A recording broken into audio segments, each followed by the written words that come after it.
What is up guys, it's your boy Solheim here, back with another Dragonflight Goldmaking video. So today I'll be talking about having alts in Dragonflight, and I'll be giving my reasons on why I think you should be considering having a couple of alts in Dragonflight, and just in general the benefits of having alts in Dragonflight. I was actually going to make this video a little bit earlier. I took some time because I had some other videos like profession guides to make, and well, I just watched a video by Mantheus on the same subject, with a little bit of a different spin on the subject than mine, so here we go. This is his video, by the way. I'll be leaving a link to that one in the description down below, since he did beat me to the subject, but I do think I'm going to be giving a little bit of a different spin and a different take on having alts in Dragonflight. So based on me playing the beta, I've been doing some testing on the beta, and based on that I have been leveling up quite a few alts in the pre-patch of Dragonflight right now, just to get the alts that I want to have to max level, and in this video I'll tell you why.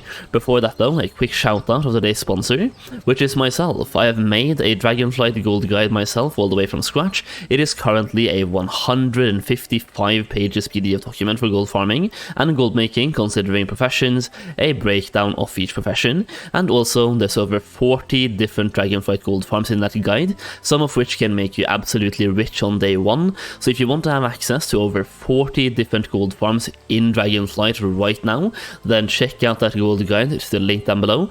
We'll be doing extensive research when the expansion is out as well, and this guide will keep getting updated throughout the expansion. And once you buy the guide once, you will get those updates for free, and you also get access to an exclusive Discord community with even more access to gold making info. I'll be doing several updates in that Discord server as well leading up to the launch, talking about my exact plan to make millions in Dragonflight, which you will get access to by having that guide. I'll be talking more about alts there as well, especially which alts that I'm going to be using to maximize my gold making. Okay, that being said, the link is down below. You can use the code Solheim, by the way, to get it for half price. So literally you get it for half price right now by using the code Solheim. The link is down below. That being said, let's talk about some professions and why you should consider having alt in Dragonflight. And let's start this off with the two professions that I've been doing the most research on so far on the beta: tailoring and crafting. So if we go to tailoring right here, this is also the same kind of example Mantheus was using as well, that I just want to do like a quick recap on. So basically he talked about the vibrant wilder cloth and different types of wilder cloth stuff, where you can make a wilder cloth bolt, you can make different types of stuff by going to show and learn. You can craft some Azure weave and chrono cloth as well, which has a cooldown. You can craft 10 out of 10, you can see right here, and once you've crafted all of them, they will have a recharge timer.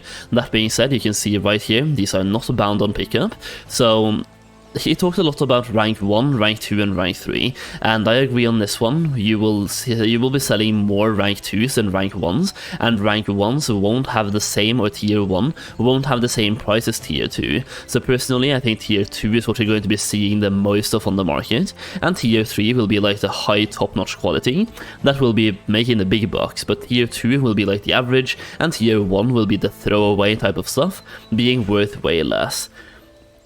So if we see when you're crafting gear and stuff, you definitely want to have like the highest tier possible. So if you have an alt right here, you will be stuck at tier 1 margin.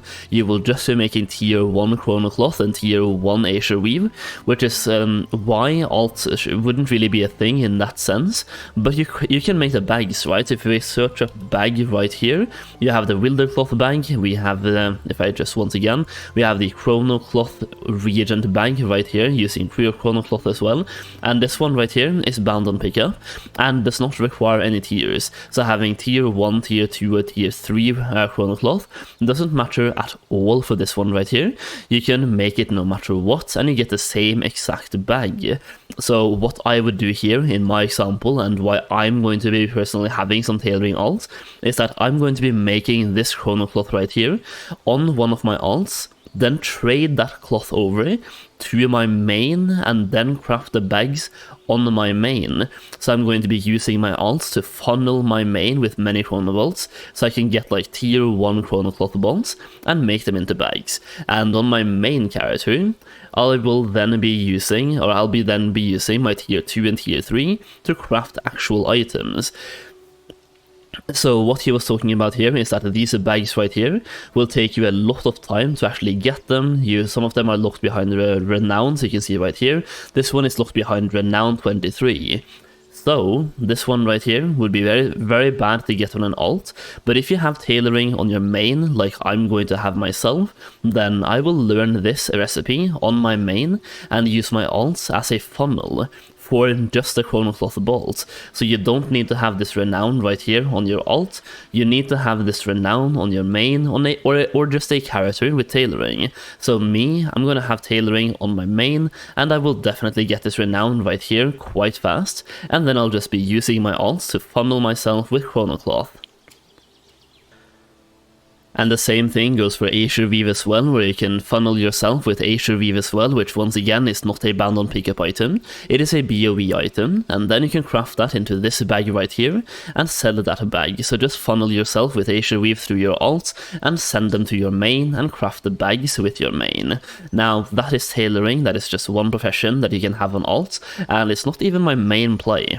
For example, if you have something like also jewel crafting, what you can see here is that you have different specializations, and different specializations gives you different types of actual well, it gives you different types of specializations in the profession. So you will have to focus on either, for example, for jewel crafting, you can spec into prospecting, or also cutting gems. So what I personally want to have is I want to have one for cutting gems, which is going to be my main to get all the recipes possible, and also just to craft the best gems possible. So what I will be doing here is that on my main I will have faceting, or I think that's how you say that one, faceting, and the reason for this is that you can spec into air, earth, fire and frost to get access to different stuff. So by going into something like air, actually let's go into fire. If we go into fire, you can learn how to create Queen's Gift, which will allow you to periodically convert Queen's Ruby into Alexstrasite. This will give me the opportunity to make even better gems, and I can make tier 1 into tier 2 and go from having uncommon to rare gems on a periodic, probably a daily cooldown, right? So I can get myself access to craft more stuff and get better gems. You also get +5 skill when cutting. You learn how to craft something like Crafty is Emerald, so you learn how to craft more stuff, which is why I'm going this route on my main, to be able to craft more and better gems. You get +5 skill, so you craft better stuff once again. You're learning how to craft more recipes, +5 skill to get more stuff and better stuff. Learn how to craft and use the illustrious insight finishing reagent to improve the skill when cutting fire gems, +5 skill, and at the end right here you learn how to cut the illimited diamonds with fire essence to create the inscribed illimited diamond. If we now go back right here super quick, we can go into a limited diamond. So by having the red one, you can now create the inscribed illimited diamond, which is this one right here, which gives you +53 primary stat and +46 critical strike. This one is bound on pickup, but you can use the crafting order system to just order yourself one of these. So if you want to have this one and you don't have jewel crafting, but I have the jewel crafting and the recipe, by being the first one to get this recipe, I can charge a premium for this gem. So by getting this as soon as possible, I can craft them as good as possible, and by having that skill, I can get tier 1, tier 2 or 3, tier 3. Now if I get to the point of getting a tier 3, I can charge a hefty price for that tier 3. Now, why do you want to have alts then? I've just been talking about my main. Well, if you use your alt to prospect stuff, you can now prospect on an alt, so have a prospect alt while going faceting on your main. So by going into the prospecting skill right here, you will see you can now discover prismatic ore when prospecting, which in itself can be prospected for higher gem yield. Also prospecting speed, increase your chance of acquiring glass when prospecting, +5% inspiration when prospecting, increase your chance of acquiring raw gems when prospecting, and also prospecting prismatic ore has a chance to grant or obtain Casgorite ore. So for me personally, what I'm going to be doing here, and what I would consider everyone to, I would tell everyone to do this if you're going to be going full on for jewel crafting, is to have one alt for prospecting and have your main for faceting. That way you will get access to all of the renowned locked stuff if there is any for jewel crafting. You will get access to all of them, and you can use an alt to just buy up ore, prospect that ore, and by being spec'd into prospecting, you will get a lot more gold out of your actual prospecting. Then sell send all of the gems and everything you get from prospecting to your main. That way you can craft the best gems possible on your main while funneling yourself with the gems through your prospecting alt. And the reason why you want to do this is that you are capped on a weekly Dragon Isles jewel crafting professional knowledge. So if I'm going to be going into faceting and enterprising on my main, that will take me probably 10 weeks. If I have an alt for one of them, I can now shorten the process into 5 weeks. So in 5 weeks, I'll probably be maxed out prospecting and maxed out faceting instead of having to wait 10 weeks. And if you've been playing any WoW expansion previously, you know week 1, week 2, and probably week 3 and week 4 is when the big gold is being made. Like when a new expansion comes out, there's so much gold to be made. So by having access to an alt like this, you will maximize your pro gold making potential while the actual potential is at its highest. If you're making the most gold in the first month of an expansion, you want to make sure that you are maximizing your gold making opportunities in that month. So by having access to a prospecting alt right here, then using all of those gems to funnel your main and craft better stuff on your main, you give yourself the option to just go full down into one specialization and maximize your gold making potential with your profession. And that is what I'm using alts for. I'll be giving you one more example of this, which is actually pretty massive. So for those of you who've been watching the entire video, well, here we go. Okay, so this is going to be the big gold maker in Dragonflight, or at least very early on. This is going to be very big, and here we go. So Inscription. Inscription is going to be massive in Dragonflight for several reasons, and one of which is the ability to create Darkmoon cards. So once you have some skills into archiving, you can then learn how to get a subspec, which will require 10 points into archiving. So 10 knowledge points right here. At that point, you can now spec into Darkmoon mysteries. Once you have this one, you can learn how to spec into fire, frost, air, and earth to create different Darkmoon cards. So if we go over here, we can now look at these Darkmoon cards as an example. So if I go to filter, show unlearned, we can see the actual Darkmoon cards themselves. So by going to Darkmoon deck box right here, you as a scribe will learn how to craft this one right here, which is a bound on pickup item. So people will want you to craft this one, but before you craft this one, you can learn to craft regular Darkmoon cards through the actual profession, or the specialization we just talked about, to learn how to create a bundle of cards for the Dragon Isles, which requires you to have different types of awakened elementals, right, to get a bundle of cards, giving you several cards of the Dragon Isles. And you can see, if we go back up here, these require a bound when equipped trinket, so you can make those Darkmoon cards, turn them into these Darkmoon decks, and sell those as a BOE on the auction house. And what you want to do here is that on your main, or the one you're going to be playing the most, go right into here for archiving, right? You go into archiving, get 10 points, now spec into Darkmoon mysteries right here, just to learn how to craft these, and spec all the way. Get 40 points here as soon as possible, because at that point you get plus 40 multi-craft when crafting these cards, giving you more cards as well. And after that, you spec deep into one of these. So I would probably personally pick either I would pick fire, frost, or air. Probably fire or air personally, but then again, if everyone picks fire and air, he'll probably make more gold by going frost, so consider that as well. But spec all the way down here first to get those BOE trinkets, and then spec deep into one of these as well to get those. Now, where does the alt come in? Well, the alt comes in because you want to be able to mill herbs, right? And there's actually a spec to get more stuff with milling. So if you go right here to Rune Mastery, and you get 10 points into Rune Mastery, you can now go into Understanding Flora. Understanding Flora will improve at milling various herbs in the Dragon Isles, gaining +1 skill per point in a specialization. So for every skill you have, the more higher tier stuff you will get, and also on learning the specialization, you get +5 resourcefulness when milling Dragon Isles herbs. So resourcefulness basically saves you herbs. So let's say 1 mill costs me 5 herbs. If my resourcefulness procs, then I will save 1 herb, which basically just helps you save stuff over time. You also get +10 multicraft, +10 resourcefulness once again, +20 multicraft, and at the end, milling is 10% faster and you get +10 resourcefulness.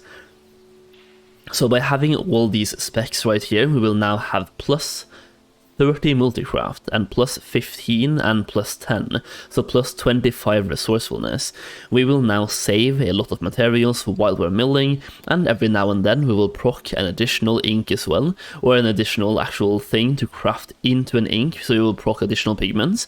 So by speccing one of my alts into milling, I will now be milling on that alt, then sending all of my pigments over to my archiving character. There's actually one similar one for ink as well, so you can probably go deep, so you can go into understanding flora, then you can go into flawless inks to learn how to craft for more inks as well. So plus 5 inspiration while crafting inks. You also have plus 10 multicraft while crafting inks as well.